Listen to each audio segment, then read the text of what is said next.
Can you imagine if I told you that a creature the size of a truck lives at the bottom of the ocean and we have never seen it fully?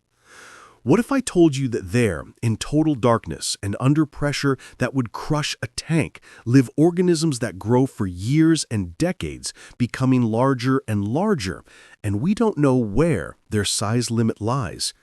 It sounds like science fiction, but it is reality. It is happening right now, right beneath the waves, in places where humans almost never reach. If you are interested in stories about creatures that seem like monsters, about riddles that science has still not solved, about how little we know about our own planet, add our channel to your subscriptions.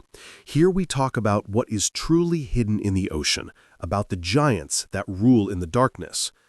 Under conditions of cold, pressure, and eternal darkness, evolution went a completely different way than on the surface.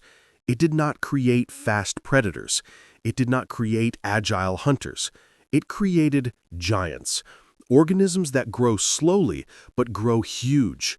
This is a phenomenon called deep-sea gigantism, and it is one of the most mysterious, most frightening, and least studied anomalies in nature. When researchers first realized that life of large sizes could exist in the depths, they were shocked. Each new find changed their understanding of what was considered possible. A squid whose tentacles grew for meters, a crab whose legs spanned 4, 5, maybe 7 meters, sharks that live for 400 years and are still growing, creatures that appear from the darkness like ghosts and disappear back into the unknown. Get ready. We are descending to where creatures live that shouldn't exist at all, where light does not reach and pressure would kill any of us in mere seconds. On the surface, in warm waters where the sun shines and an abundance of life swims, an animal's size is determined by a simple formula. A big animal eats a lot, moves fast, reproduces fast. On the surface, life is a race.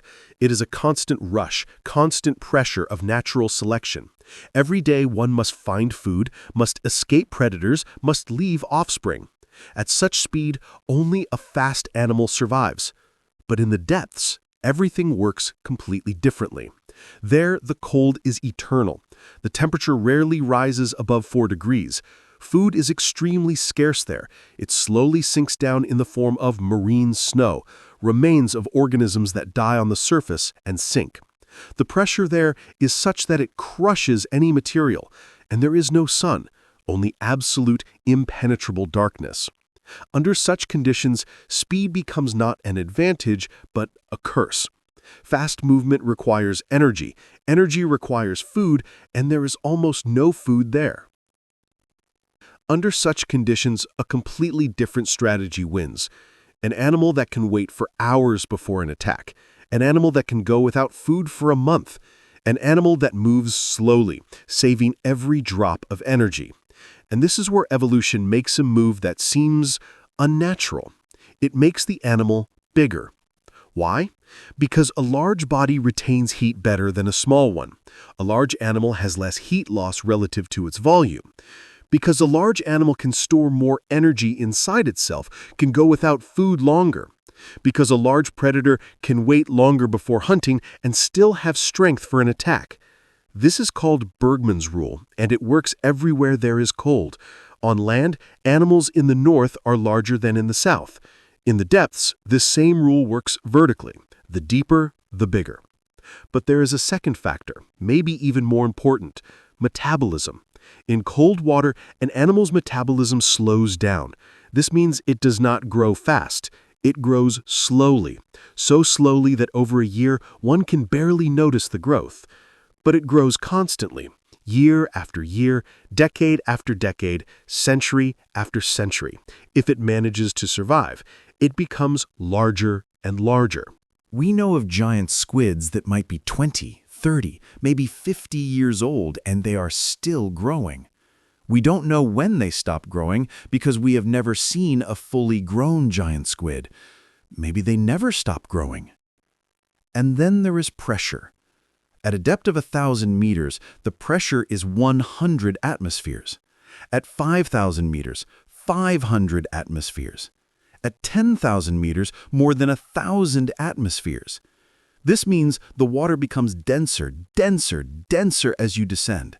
And organisms that live in this dense environment have adapted to it perfectly. Their cells work at such pressure, their proteins fold differently, their entire biochemistry is remade. And in this remaking, in this completely different way of existence, something allows them to grow larger, grow longer, become bigger than they could on the surface.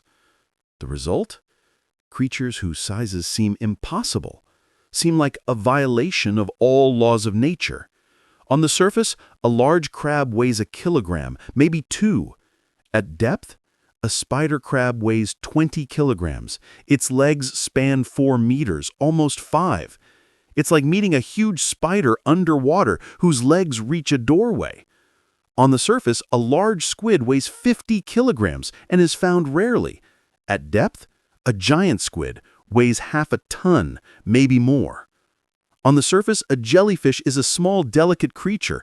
At depth, there are jellyfish whose tentacles stretch into the darkness for tens of meters. And this continues further. At depths we have almost not explored. At such depths where descending becomes more and more dangerous, live organisms we have never seen. They grow by the same laws. They become larger by the same rules of evolution. They reach sizes that violate our ideas of what is possible in nature. And we don't know where their limit lies. We don't know how big they can become. When you descend into the depth, when probe cameras start shining into the darkness, the first thing you see is not movement. You see stillness. Mud on the bottom, rocks, fragments of organism remains that fell from the surface. Seemingly no life. Seemingly only dead emptiness. But then something moves. Slowly, very slowly, a creature swims out of the darkness. It might be a giant squid, or it might be a deep-sea shark, or it might be something we haven't given a name to yet. Hunting on the bottom is nothing like hunting on the surface. On the surface, a shark sees prey from afar, makes a dash, attacks in mere seconds. On the bottom, hunting is an exercise in patience. It is waiting. It is hours or days of immobility until prey comes close enough.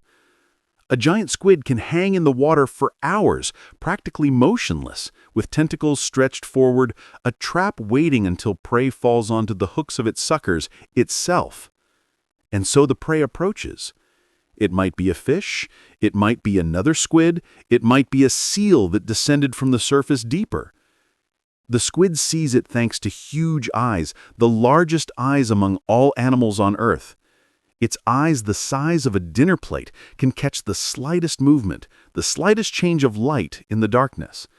Tentacles are thrown forward, lightning fast, the only fast movement a giant allows itself at depth. And the prey is caught. The squid suckers, armed with sharp hooks, dig into the victim's flesh. The beak, hidden in the center of the tentacles, begins to tear the prey. But the giant squid is not the only hunter in these waters. Somewhere nearby, maybe a few meters away, a Greenland shark moves. It is so slow that it seems lifeless. Its speed is less than 1 meter per second. Its heart beats so rarely that there might be only a few beats per minute. Its blood circulates so slowly that oxygen reaches the tips of its fins in hours. And yet it is a hunter. And yet it is a deadly machine. The Greenland shark hunts by a method that seems like not hunting at all. It swims slowly through the water, almost invisible, almost inaudible.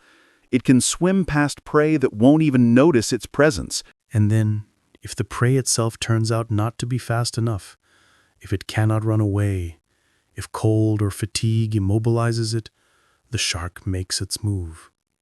But even this move is slow. It doesn't attack like a white shark on the surface. It just slowly approaches and seizes the prey. Often its victims are dead animals that fell to the bottom, or weakened creatures that cannot run away. There are other hunters on the bottom too. Giant isopods, crustaceans the size of a cat moving through the mud in search of food. They look like armor, covered in a hard shell with long antennae with which they feel the darkness. They don't hunt live prey. They're scavengers. They eat what has fallen, what has died, what can no longer resist. But they're fast for a deep-sea creature. When someone else kills prey, they rush to it to manage to get their share before night falls. And everywhere around, in the depths, live creatures that feed on chemistry, not on prey, but on reactions occurring in the earth. They gather around hydrothermal vents, places where hot water with minerals bursts from the planet's interior. These creatures, worms, microbes, organisms whose names we are just starting to learn, they eat sulfides, they eat methane, they eat the rock itself, literally. And they are just as big, just as giant as the hunters, because they follow the same laws of evolution. While the giant squid waits for prey, it is prey itself. A Greenland shark could attack it, but unlikely because the shark is too slow and the squid can run away. But there have been finds of giant squids with scars, with marks from shark teeth on their bodies. This means that sometimes encounters do happen, and the hunter doesn't always win. It is a world of hunters and prey, but it is a world where everything happens in slow motion. It is a world where a hunt can last hours, where prey can wait days before an attack. It is a world where size means everything, because a large organism can survive longer without food, can wait longer, can afford to be slower because its slowness is not a weakness, it is a strategy. On the surface of the earth, life rushes. An insect might live for days, a fish a few years, a mammal tens of years. Even trees that live for centuries are a moment on the scale of geological time. On the surface, time flows fast, and life must manage to fit into this short interval. Reproduction, growth, aging, death, all this happens in accelerated mode. In the depths, time flows differently. Or, more accurately, life flows differently. A Greenland shark can live 400, maybe 500 years. This is not a guess. This is a fact that scientists proved by studying radioactive carbon in its eye lens. 400 years. A shark that is slower than a snail can live as long as 4 human lives. And it is still growing. Its size increases throughout its life, slowly, so slowly that in a year it is barely noticeable, but constantly. Imagine that you can live 400 years. Imagine that you were born in the 16th century and you are still alive in the 21st century. You would have seen wars, revolutions, scientific discoveries, the extinction of species, the emergence of new civilizations. The shark sees all this in total darkness, slowly swimming through the water, growing by a few millimeters a year. For it, time is not hours and minutes. It is centuries and millennia. But the Greenland shark is not the only creature in the depths that lives forever. There are organisms that live even longer. Giant sponges, some species of which can live for several thousand years. 10,000 years. This means that somewhere on the ocean floor lives a creature that was alive when humans still lived in caves, back when there were no cities, no civilizations, no writing. This creature survived the emergence of agriculture, the emergence of metals, the emergence of electricity. And it is still there, growing, feeding, living. How is this possible? How can an organism live so long? The answer lies in metabolism. In cold water, when there is no light, when food is scarce, Metabolism slows down. Cells divide slower. DNA is damaged slower. Aging is the accumulation of damage in the organism, and if damage accumulates slowly, then aging happens slowly. The Greenland shark lives in conditions where its organism almost doesn't age. Its heart beats rarely, its muscles don't work intensively, its cells are protected from rapid wear. And there is one more factor: lack of predators.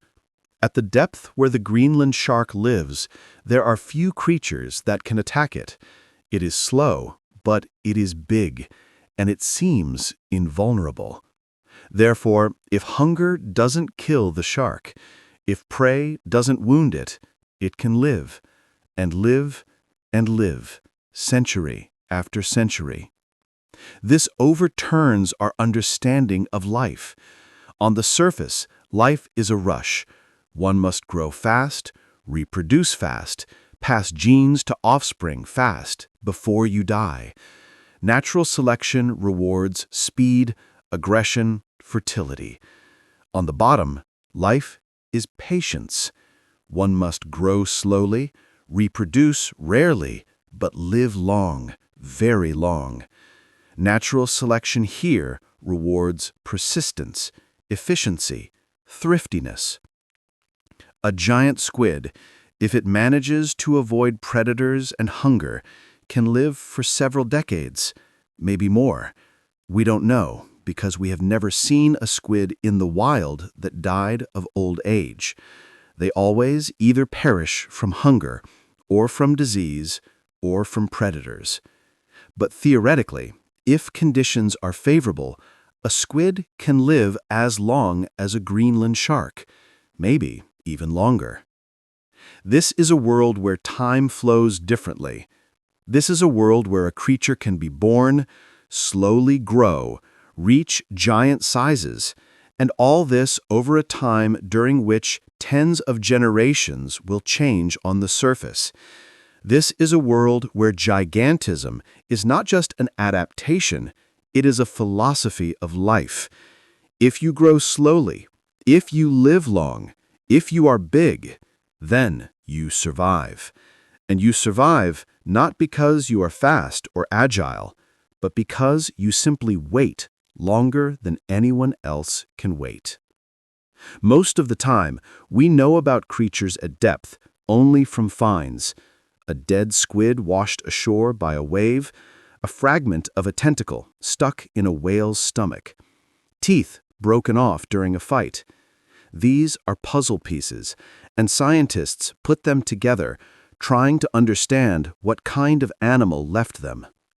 In 1925, fishermen near Iceland pulled something out of the water that they couldn't identify. It was a squid, but not an ordinary one.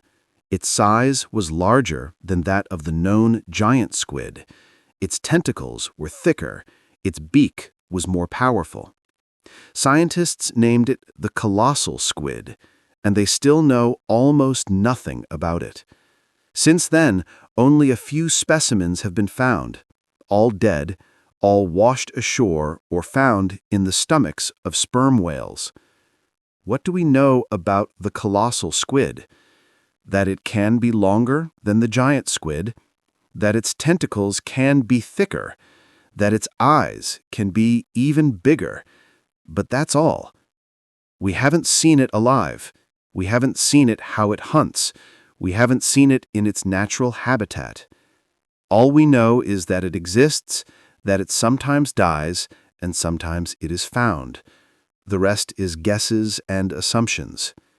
In 2007, fishermen off the coast of Antarctica caught a colossal squid weighing 495 kilograms. In the same year, another giant squid washed ashore in New Zealand, which was even bigger.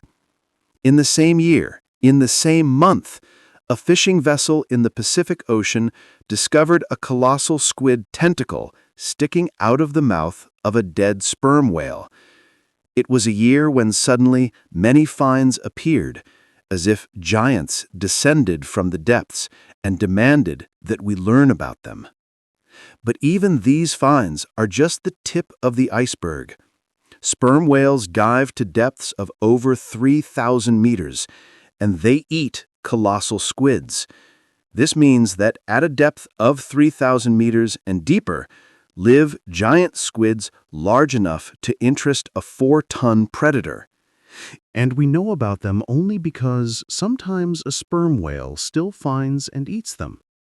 If there were fewer sperm whales, if they didn't dive so deep, we would know nothing at all about colossal squids. There are other creatures on the bottom too that we have almost not seen. A giant octopus that can be the size of a human. Deep-sea jellyfish whose tentacles stretch into the darkness for tens of meters. Fish that we cannot classify because we have seen only separate parts of their bodies. In all these cases, our knowledge is based on rare finds, on chance encounters, on fragments of evidence that we gather together. But there is another category of creatures that we have seen alive, but seen very rarely. The Greenland shark, for example. In the entire history of fishing, people have caught several thousand Greenland sharks.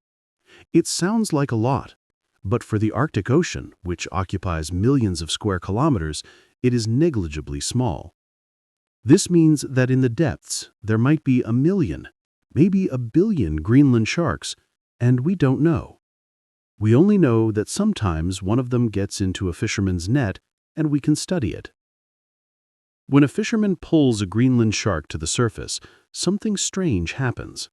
The shark, which evolved for millions of years to live in cold darkness, finds itself in conditions for which it is completely unadapted. On the bottom, the pressure is enormous, and the shark doesn't feel it. On the surface, the pressure disappears, and this can be a shock for the shark. On the bottom, the temperature is icy, and the shark loves this.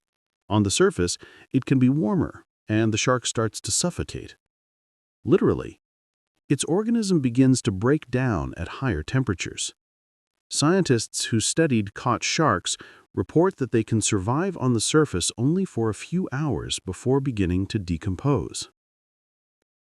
This means that the Greenland shark is not just a rare animal. It is an animal that is so completely adapted to deep conditions that it practically cannot live in surface conditions.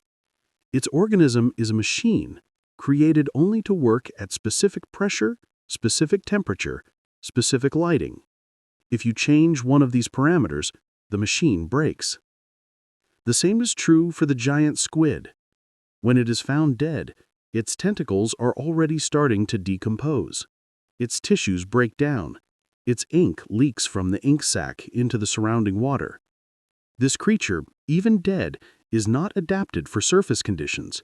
It falls apart, as if the pressure that held it together suddenly disappeared, because that is how it is. Pressure on the bottom holds the giant's organism in shape. Without pressure, the organism disintegrates. And this is the very real boundary of our knowledge. We know that giants live there. We find their remains. We see their tentacles in the stomachs of other animals. But we cannot study them alive. We cannot descend there with equipment that would allow us to observe them.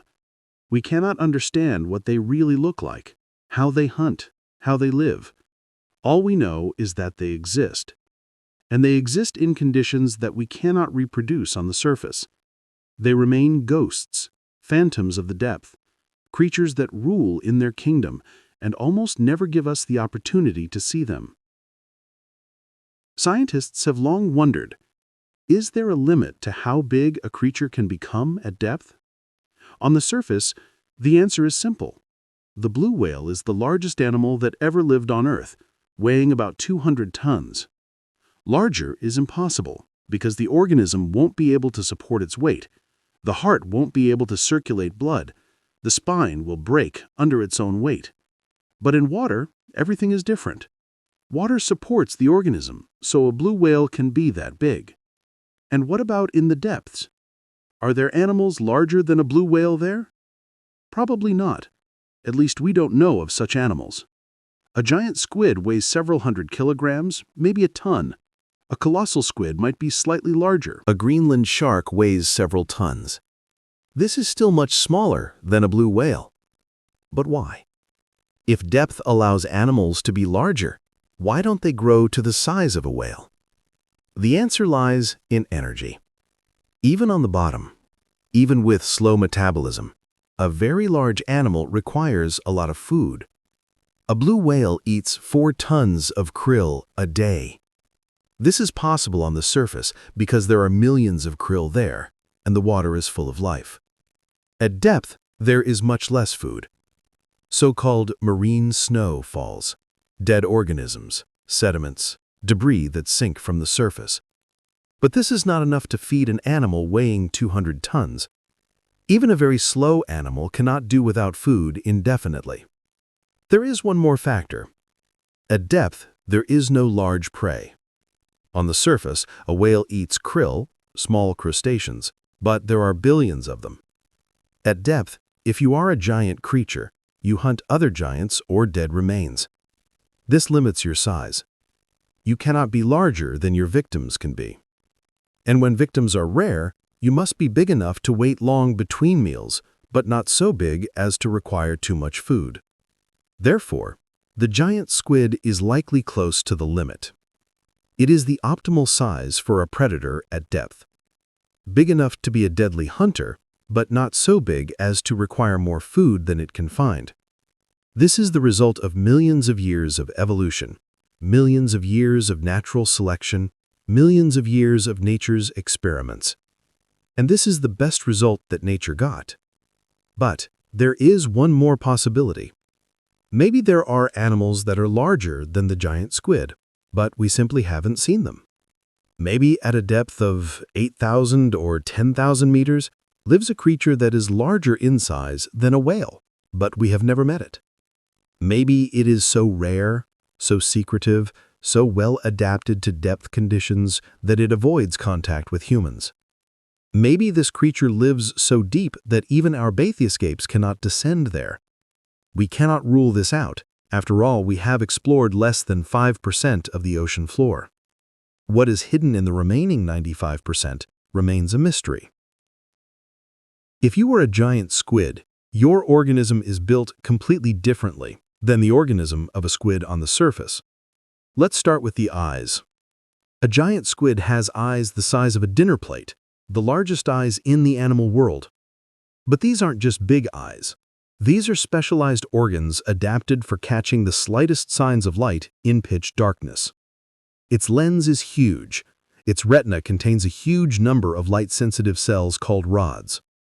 These rods are specialized in perceiving weak light, in distinguishing movements in darkness. The squid can see when we would see nothing. It sees prey when it doesn't even know it is being seen. But eyes are just the beginning. The giant's nervous system is remade for signal transmission speed in cold water. On the surface, a nerve impulse moves fast because speed is needed. At depth, in cold water, impulses move slower because cold slows down all chemical reactions. The giant developed huge axons, nerve fibers thicker than in other animals. Thick axons transmit impulses faster because they have less resistance. This allows the giant to react fast enough to hunt despite the cold.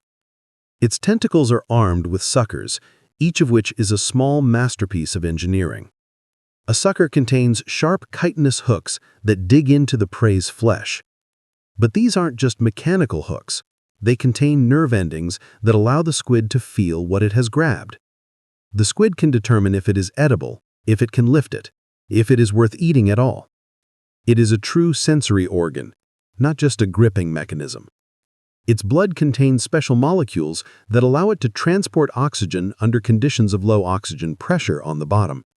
The hemocyanin molecule, containing copper instead of iron like in our blood, allows the squid to use oxygen more efficiently. Its cells are remade, its proteins rebuilt, its entire biochemistry optimized for work under pressure of 1,000 atmospheres, at a temperature a few degrees above zero, in conditions of minimal light. The Greenland shark is remade even more radically. Its cells contain special molecules that prevent ice formation. Its blood won't freeze even at temperatures below zero because a substance similar to antifreeze is dissolved in it. Its liver is huge and contains a huge amount of fat. This fat serves not only as an energy reserve, but also helps the shark stay buoyant. At depth, where pressure is enormous, where water is denser, the shark needs this fat so as not to sink down, not to drown. It is evolution that remade the organism, from cells to organs, from molecules to systems. And all this happened because these creatures found a way to live in conditions that would seem unfit for life. They didn't just survive, they thrived. They became hunters, predators, tops of the food chain in their world. They evolved into creatures that are so perfectly adapted to depth that they practically cannot live anywhere else. It is pure specialization, pure adaptation, and it is a miracle of engineering that nature created over millions of years. The history of hunting for giant squids is a history of people who returned with stories that no one believed.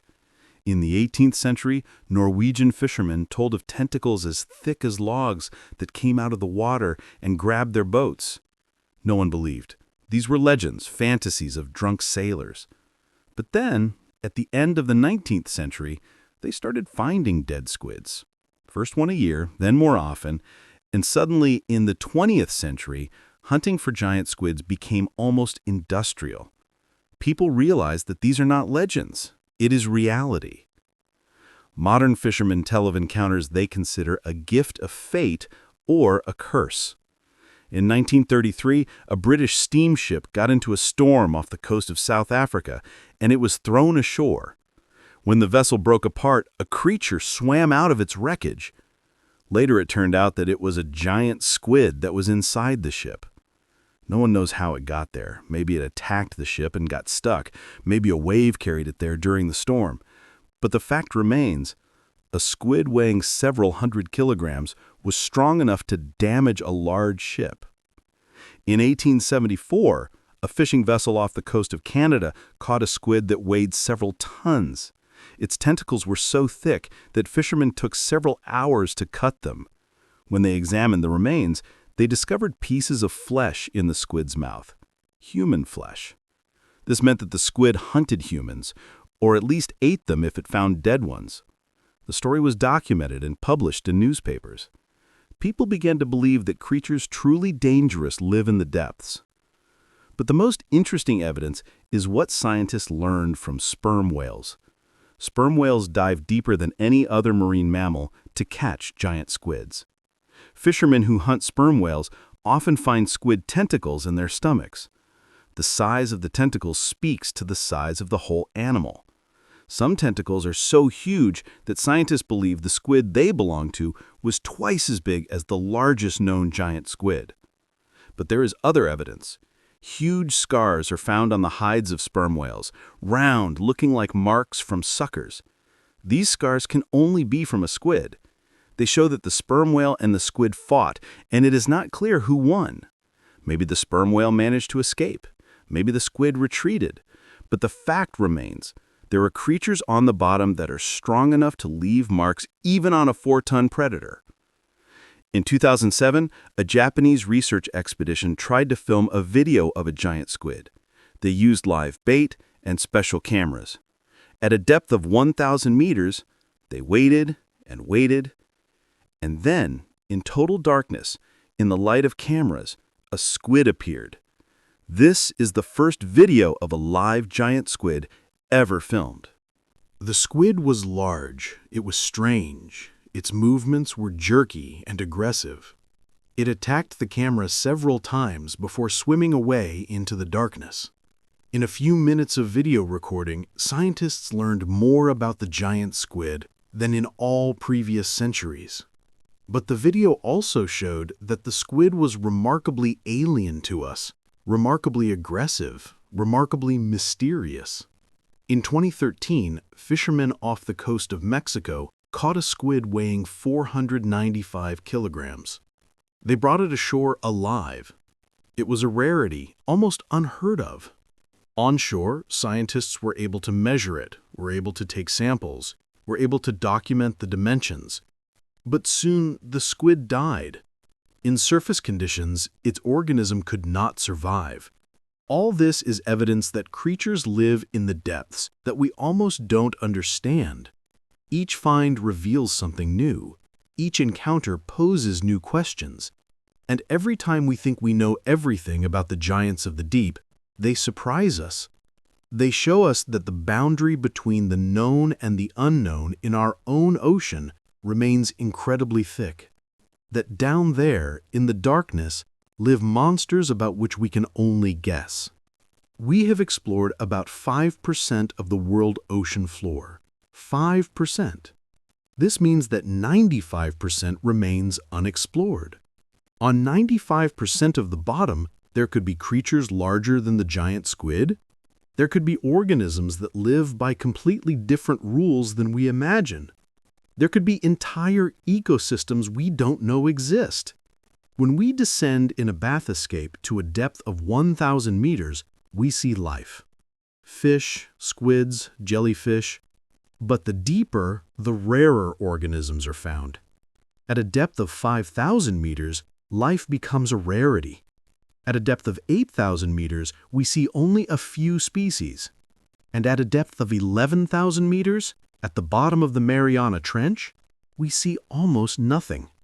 Or do we see very little because we don't know how to look, because our research methods are wrong, because we are looking for life in the wrong places? There is a theory that the deeper, the more life can be per unit volume. Next to hydrothermal vents, where water is hot and saturated with chemicals, life thrives. There could be giant worms, giant crabs, giant organisms whose existence we don't know about. These places are studied even less than the rest of the bottom because they are dangerous to explore. Pressure, temperature, corrosive chemicals. And there is one more possibility. Maybe creatures live in the depths that we simply cannot see with our equipment. Maybe they are transparent, or they blend so well with the environment that we don't notice them. Maybe they live in the mud, inside sediments, and we see them only by chance. Maybe they move so slowly that our cameras don't register them as living creatures, but as inanimate objects. Remember the giant sponge that can live 10,000 years? This creature is almost motionless. It doesn't swim, doesn't hunt actively. It just sits in place and filters water. If you swim past such a sponge in a bathyscape, you might think it is a rock. You might not realize it is a living organism. How many such rocks have we seen on the bottom and didn't realize it was life? Scientists are beginning to understand that our lack of knowledge about deep-sea life is not because there is little life there, but because we look poorly. We look from the surface, from limited bathyscapes, with cameras that see only in a narrow spectrum of light. We cannot catch all life. We see only what wants to be seen, only what is large enough, noticeable enough, active enough. And maybe this is good. Maybe the depths should remain unexplored, because in this unknown lives a miracle. In this unknown lives the possibility that giants exist that we will never meet. Creatures that rule in their kingdoms, completely independent of us, completely unknown to us. And this, perhaps, is the most beautiful thing in our world. That there are places where we cannot go. There are creatures we will never fully understand. There are mysteries that will remain mysteries. If you were amazed by these stories about giants, if you are interested in riddles that science has still not solved, if you want to learn about creatures that push the boundaries of the possible, subscribe to our channel. Here, we talk about secrets that live in our own ocean, about monsters that might be real, about how little we know about our own planet. Like, if you believe that far more hides beneath the waves than is known to us. Thank you for being with us on this journey to the giants of the deep. The ocean keeps its secrets, and we're here to discover them.